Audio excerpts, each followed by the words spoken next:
The spaceship Wanderer landed on a distant planet called Zalora. It was a planet filled with lush green forests, tall mountains, and strange creatures. The humans on the ship were explorers from Earth, eager to learn about new worlds. Captain Mira was the leader of the group. She was brave and always curious. As they stepped out of the spaceship, they were greeted by the Zalorians, the native people of the planet. The Zalorians were tall, with blue skin and bright, glowing eyes. They were peaceful and welcomed the humans warmly. One Zalorian, named Thalos, was very interested in the humans. He had heard about them before, but had never met one. He was especially curious about their customs and the way they lived with other creatures on Earth. One day, Thalos invited Captain Mira to his home, a large crystal cave that shone with many colors. The walls sparkled like stars, and the air inside was cool and calm. As they sat down on smooth stones, Thalos offered Mira a drink made from a local fruit. It was sweet and refreshing, unlike anything she had tasted before. Thalos was very curious about humans. He had heard many stories about them, but he wanted to learn more directly from Mira. After a moment of silence, Thalos asked, "Captain Mira, I have heard that your people keep other creatures in your homes. Is this true?" Captain Mira smiled gently and nodded. "Yes, Thalos, it is true. We call them pets. These are animals that live with us, share our homes, and become part of our families. We take care of them, and they give us companionship." Thalos looked confused and a bit concerned. "But I have also heard that some of these creatures are predators. Some of them have sharp teeth and claws. Why would you keep such dangerous creatures so close to you?" Mira thought carefully about how to explain. "It is true that some of our pets are predators. For example, we have an animal called a cat. Cats are small, but they are hunters by nature. They have sharp claws and teeth, and they are very independent. However, we do not fear them. We have learned to live together with them." Thalos leaned forward, clearly interested, but still puzzled. "But why would you choose to live with a creature that could harm you? It seems risky." Mira smiled again, understanding Thalos's concern. "It might seem risky, but for us, it is different. You see, on Earth, where we come from, life can be very dangerous. We have faced many challenges and threats over the years. So, for us, the idea of living with a small predator, like a cat, is not as frightening as it might be for you. In fact, we find it comforting." Thalos's eyes widened in surprise. "Comforting? How can something dangerous bring comfort?" Mira explained further, "Cats are not just dangerous. They are also soft, warm, and affectionate in their own way. They may scratch or bite sometimes, but they also bring us joy. When a cat purrs, it makes a soft, calming sound that can make a person feel at peace. And when a cat chooses to sit with you or let you pet it, it feels special, like you have earned its trust." Thalos thought about this for a while. The idea of earning the trust of a creature that could be dangerous was very new to him. So, it is not just about keeping a pet for protection or utility. It is about forming a bond, even with a creature that could harm you. "Exactly," Mira said with a nod. "It is a relationship built on mutual respect and understanding. We do not control our cats. They live with us because they want to, not because they have to. And that makes their companionship all the more valuable to us."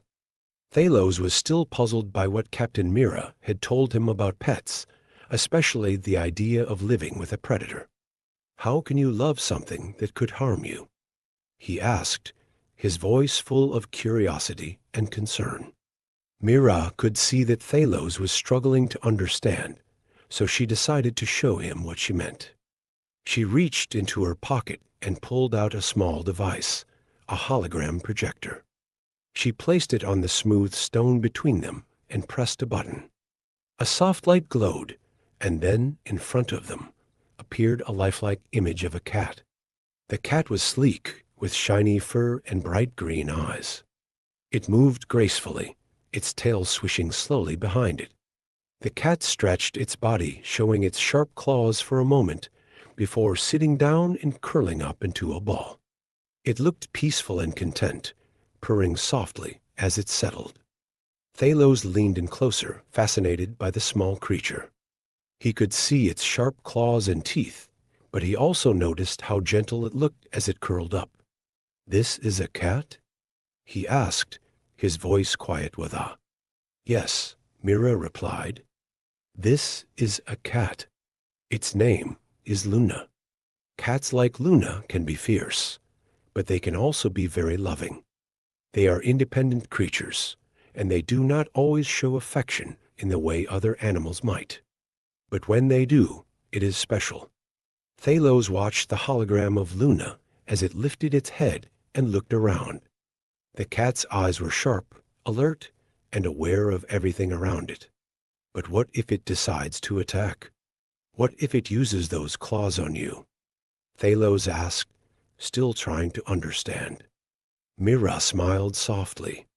"Sometimes they do scratch or bite, especially if they are scared or upset. But it is not out of malice. It is just their way of defending themselves. We accept that because we know it is part of who they are. And the scratches and bites, they are usually not serious. They heal quickly, and they are just part of living with a cat." Thalos was silent for a moment, thinking deeply. He had never imagined forming a bond with a creature that had the ability to hurt him. On Zalora, creatures with sharp teeth and claws were always kept at a distance, never invited into homes. Seeing that Thalos was still unsure, Mira continued, "Let me tell you a story about Luna. One day, she scratched me when I tried to pick her up too quickly. It hurt, but I understood that she was just scared. Later that evening, after she had calmed down, she came to me, purring, and sat on my lap. She looked up at me with those big green eyes, and in that moment, I knew she trusted me again. That trust, Thalos, is what makes it all worth it." Thalos nodded slowly, beginning to see what Mira was trying to explain. "So, you do not love them despite the danger. You love them because they are both gentle and fierce, and you accept all parts of them." "Exactly," Mira said with a warm smile. "Cats are a mix of wild and tame, and that is what makes them so special to us. We love them for who they are, not just for the moments when they are soft and cuddly, but also for the times when they remind us of their wild nature." Thalos looked at the hologram again, watching as Luna stretched out her paws and yawned. He could see now that the bond between humans and their pets was something deep, built on understanding and respect. It was not just about keeping an animal for company. It was about accepting another being for all that they are, both the good and the bad. Over the next few days, Thalos thought a lot about what Mira had shown him. He started to see that the relationship between humans and their pets was something special, something built on trust and understanding. One evening, Thalos brought Mira to a quiet spot in the forest. "There is a creature here, the Zorak, that I have always feared," he said. "But now I wonder if it could be like your cats. Could we live together in peace?" Mira looked at the creature. It was small, with bright eyes and sharp teeth, much like a cat.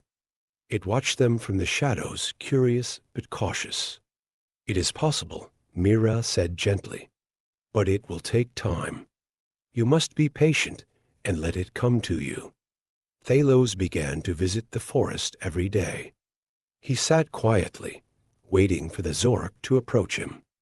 At first, it kept its distance, but slowly, it began to trust him.